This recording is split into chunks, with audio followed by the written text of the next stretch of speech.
please, onto the pavement. Come on, out of the road, please. Right, all of you towards the back of the van. I'm not going to ask you again.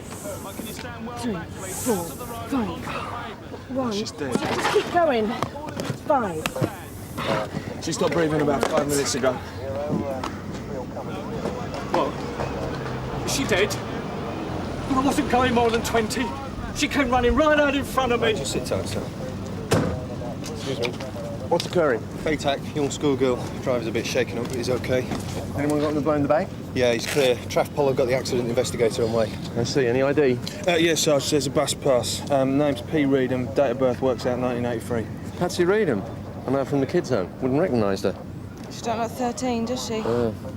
She got any folks? No, not to speak of. Mother's been in Holloway for years. The old man's doing life on the island. Did anyone see anything? Well, there were a few people around. A couple say they saw the girl herring out of that doorway. And one of them reckons that she was looking behind her. Didn't even slow down. You seen this weird mark on her neck? Oh, yeah. I'll go with the body if you like, Sarge. All right, make sure to ask them to have a look at that, yeah? Yeah. I want you three to start knocking on doors, make a start on the witnesses. Sarge, you're a bit keen, aren't you? I'm interested. No, you're not. You just want a gold star from Uncle Bob on your last probation report. What, and you don't? Do they have a section for sucking up to the management?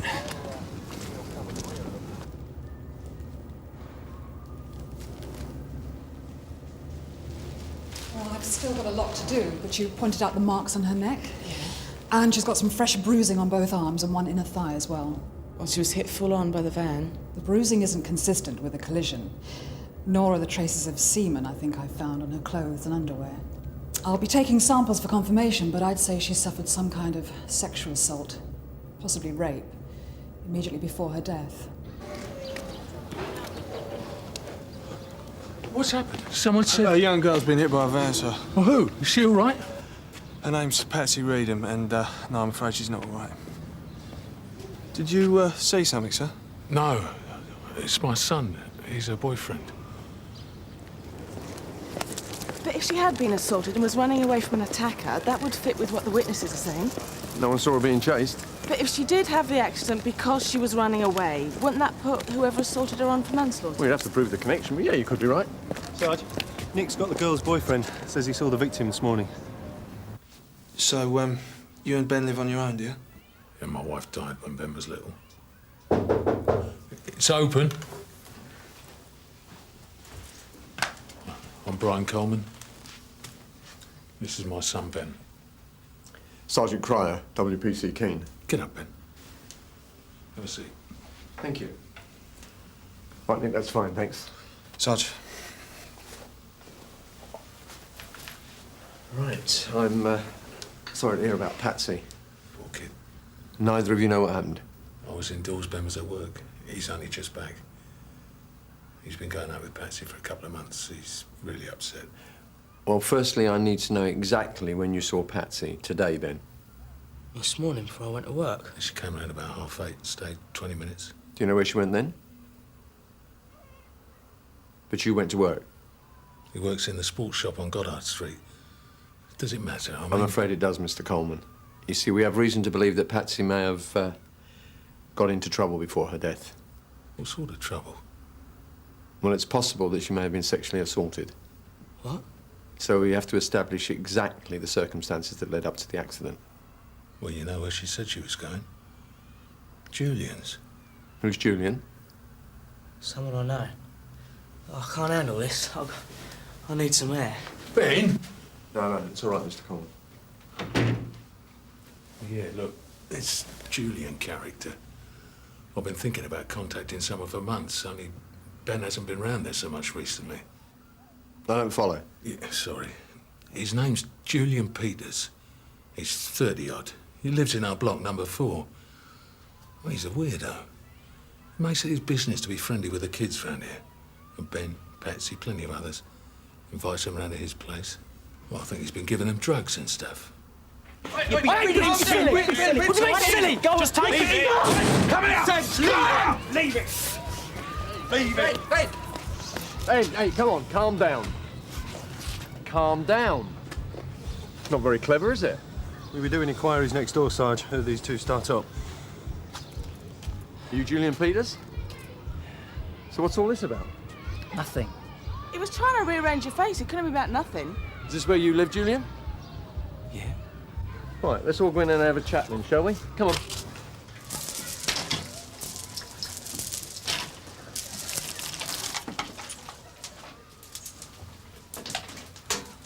So, what's the fight all about, Ben? I mean, funny, Mr. Peters? No. Look, this is private between Ben and me. So Ben started it? It's over. We've sorted it out. You are aware of what's happened to Patsy Reedham? Have you seen her today? No. He's lying. It's Patsy's. He tried hiding it when I turned up. Debbie?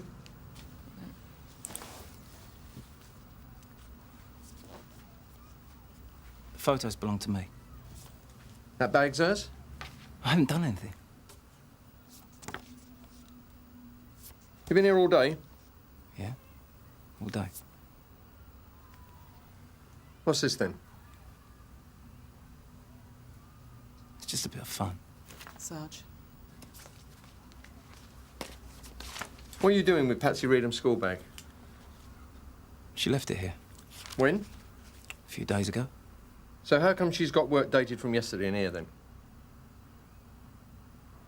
Not good enough. Ben, I want you to come down to the station and tell me all about this. Mr. Peters, you're under arrest. I had a word with the manager. Ben left work at 2, like he said. Anybody else we know locally with relevant previous? No, no one on the books who's active or fits the picture. I like this Julian for it. Intimate samples check with sealing. Not a chance. Nothing in the piggy bank. Could fake it. Might persuade Julian to talk if he thinks his body fluids are going to end up in the lab. Well, what if he says yeah? Well, chuck the samples in the bin. He won't know, will he, if he's guilty? Not unless he's an idiot. He's not that. Right, see you in custody. Yeah. The Colemans have arrived, Sarge. Can I tell them how long you'll be? Sergeant Daly and I are going to deal with Julian first. Tell him we'll be there as soon as possible. Will it be you and Sergeant Daly doing all the interviews? It's a serious crime, Debbie. It can't be helped. Well, can I have a listen to the copper tape after? You're working hard today, aren't you? Ah. CID and the nasty sergeant going off with your murderer? Manslaughter.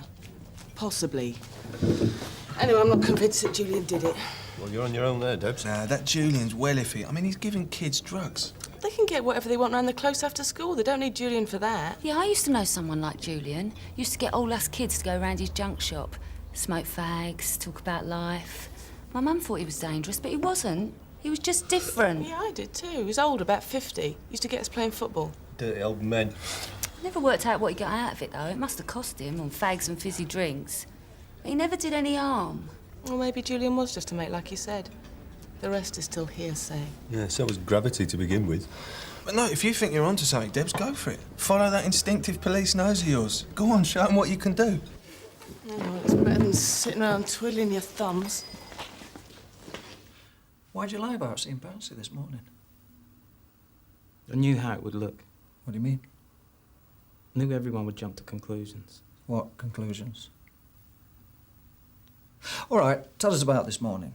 What time did Patsy arrive? About 9? And you told the officer that she was upset about Ben? Yeah. And? What did you do? Talked. About what? Come on, Julian, I want some full and frank answers here. Yes and no won't do. We had some tea and talked. She was angry with Ben for trying to control her. Told her to go and sort it out with him. The jealousy thing. She left about 1. To see Ben at work? Suppose so, yeah. But she didn't, did she, Julian? Ben didn't see her, no one at the shop saw her. No one saw her after you said she left your flat. For the benefit of the tape, I'm showing the suspect some photographs, exhibit RC1.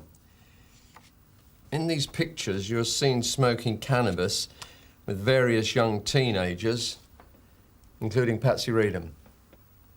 I never give the kids drugs. They bring their own. Did you take drugs with Patsy today? We smoked a bit. Hers, not mine. What mood was she in when she left? Happy? Worried? Depressed? She was okay. What's okay? More relaxed. What, relaxed enough for you to take advantage of her?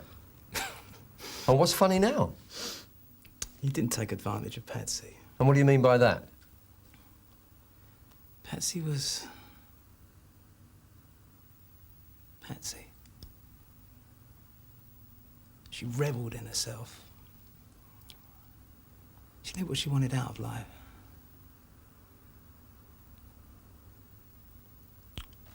Some teenage girls are like that. You ever had any sexual contact with Patsy? No. Why do you spend all your time with people half your age? I like young people. Why? They're not suspicious and cynical. Turns you on, does it? That naivety? It's not naivety, it's a nice quality. You're trying to twist what I say. All right, Julian. We think it's possible Patsy was running away from her attacker when she was hit by that van. If that's the case, then whoever did it is likely to be charged with manslaughter as well as attempted rape. Is that straight enough for you, Julian? I didn't harm Patsy. You prove that? I thought proving it was your job. OK, we will. Interview terminated at 17:42. Do you know what intimate samples are, Mr. Peters? Blood, semen, saliva.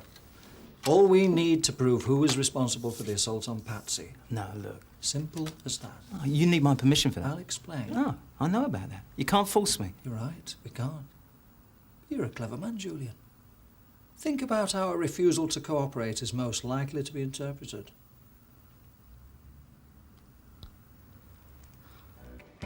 There you go, then. That's that tape you wanted to listen to. Mr. Brownlow will be down in a minute. Can you let custody know? So Julian hasn't confessed yet, then? We'll see what he does when Mr. Brownlow pops the question. Sarge, I've just been over to the shop where Ben works. You what? I know the manager said he left at the usual time, but the shop girl said that he popped out for half an hour at lunchtime. All right. I'll ask him about it when I finish with Julian. Now I'm going to ask you, what the hell do you think you're doing going over a supervising officer's head? I just thought it was possible that we might be jumping to conclusions about Julian, Sarge. So you thought you'd go off on your own and put Ben Coleman in the frame instead? I'm just trying to do my job, Sarge. You're coming to the end of your probation. Trying to impress with commitment is one thing. Pushing it certainly isn't going to earn you any extra points with me. Do you understand? I'm not looking for ticks. All right, so maybe Ben wasn't involved. But he's violent. We've seen that. His dad's been bending over backwards to convince us he's got nothing to do with it, and now his alibi looks dodgy. Don't be too clever for yourself. What Julian has admitted to already has raised more than a few hackles with me and should do the same for you. Can I sit in when Sergeant Daly interviews Julian again? No. Do the job that you're given, whether it's interesting or not, and leave out the heroics and the personal stuff, OK?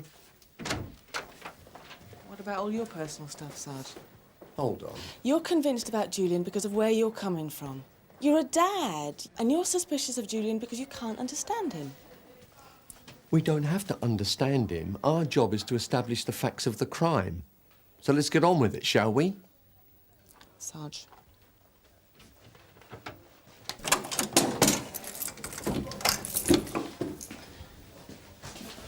What now? The Chief Superintendent has to come down and formally request your permission for samples to be taken. This isn't right. Why not? If you're innocent, it'll prove that. If not... Look! I kissed her, all right? When did you kiss her? It was just to say goodbye today, when she left. It was just friendly. But it'll show up, won't it, on the test? If it was just a kiss, you've got nothing to worry about.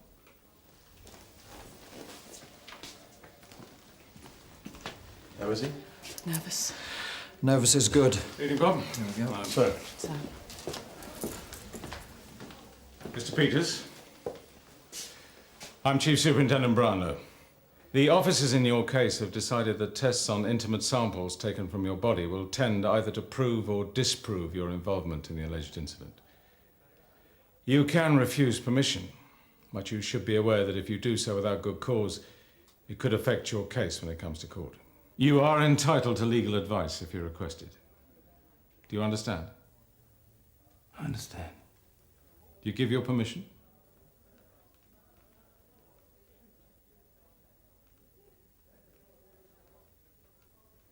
Yes.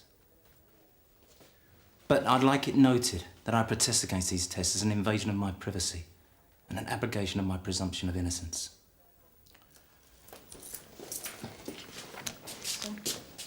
Thank you, sir. All right, no problem. When will you do it? Shortly. You need to sign here to confirm that you've given permission. How long before the results? Hard to say. Right, take Mr. Peters back, please, Debbie. He said yes. Not what you wanted? Not exactly. Any bright ideas? If you'd like to take a seat. OK. Before we ask you about Julian, Ben, we understand from a girl in the shop where you work that you left for a while in the lunch hour. You tell us where you went? I did a bit of shopping. What did you buy? Nothing, I was just looking. I wanted a new Walkman.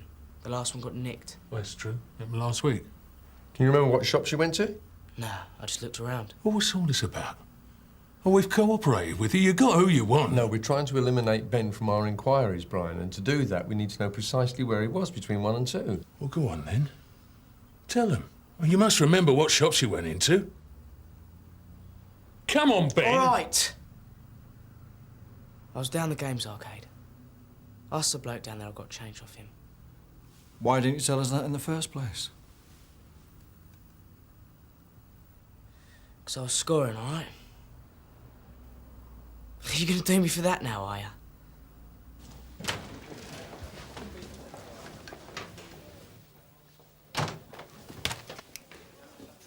What are you doing in here?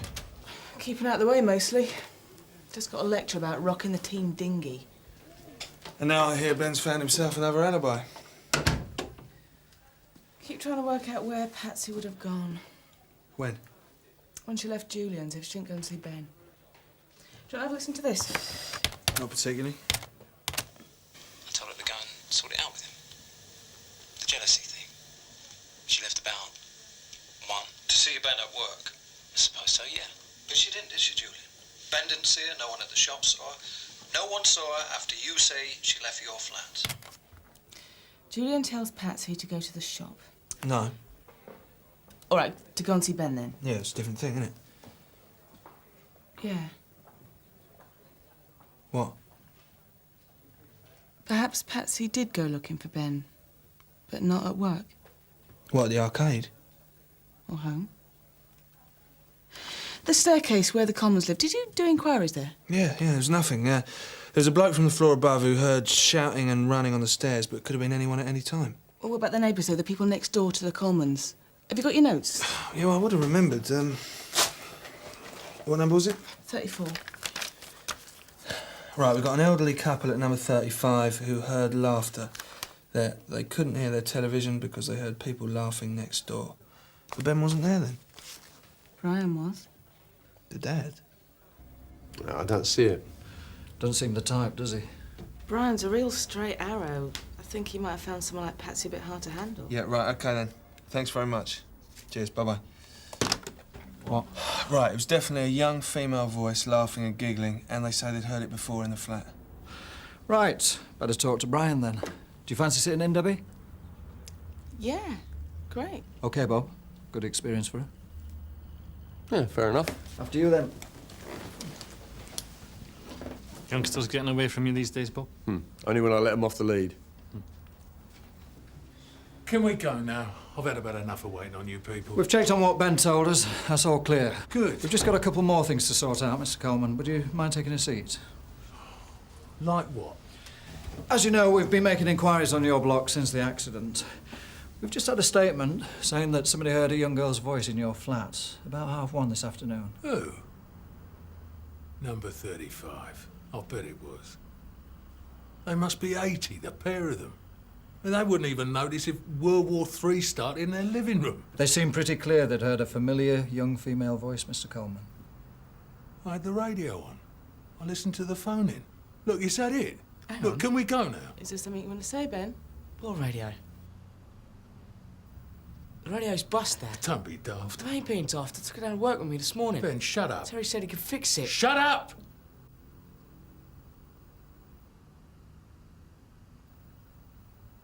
What's going on?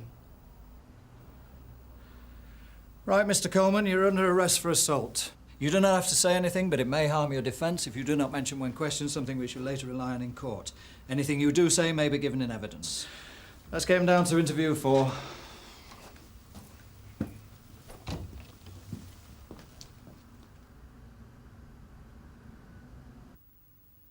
She was 13. Yet she acted just like a woman. All the same little ways, things they do. You mean she flirted with you? She was laughing to begin with. She said she'd sorted things out. Julian had fed her some rubbish about not giving up her power to men, telling her she ought to use it to take control. She thought it was amusing. She started doing this thing that Julian had taught her, like a dance. She wanted to show me. You know, it's not right, is it? When she just walks in and starts, skirt up round her. I asked her to stop. She thought it was funny. Told me not to be boring.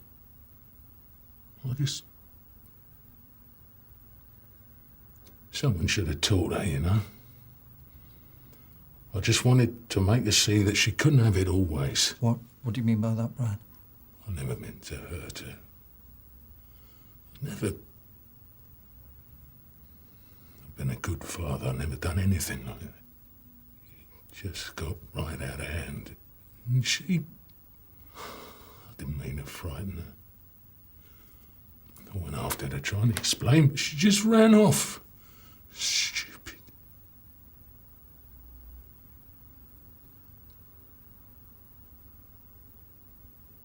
I killed her, didn't I?